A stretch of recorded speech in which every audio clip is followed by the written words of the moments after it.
Duty duty duty. মা হওয়া মানেই এক গাদা জীবনের ডিউটি নিয়ে চলে আসা। ছেলেকে আজকে ফুটবলে দিতে যাচ্ছিলাম, কিন্তু এত রোদ সানগ্লাসটা মাথার ওপর তুলেও পরে নিতে হলো, কারণ আমার যে মাইগ্রেনের সমস্যা আছে।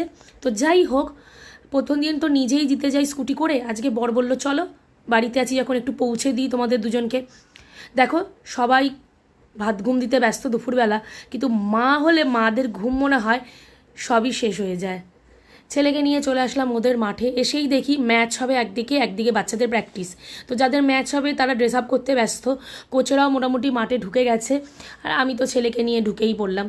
তো ওকে মাঠে দিয়ে আর দাঁড়ালাম না, কারণ এখন অনেকটাই বড় হয়ে গেছে, তাই দুজনেই বাড়িতে চলে আসছি, কারণ অলরেডি 2-2.5 ঘন্টা ওখানে খেলা প্র্যাকটিস হবে। চারিদিকে তাকিয়ে দেখছি রাস্তায় তেমন একটা লোকজনও নেই, গাড়ি ঘোড়াও খুবই কম চলছে।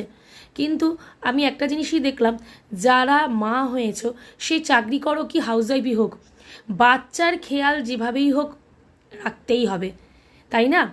বাচ্চাকে ভালো করতে হবে, ভালোভাবে মানুষ করতে হবে, এই ডিউটিটা যেন মা হওয়ার সাথে সাথেই আমাদের মধ্যে চলে আসে। তো আমার বর অনেক কিছুই বলছিল, আমি বললাম কিছুই শোনা যাবে না, কারণ ভয়েস ওভার দেবো। তো রাস্তায় চলতে চলতে ভাবলাম আজকে সবাইকে এইভাবে একটু ব্লগ করে সবাইকে শুভ বিকালের শুভেচ্ছা জানাই। আবার দেখা হচ্ছে পরবর্তী কোনো ভ্লগে। টাটা।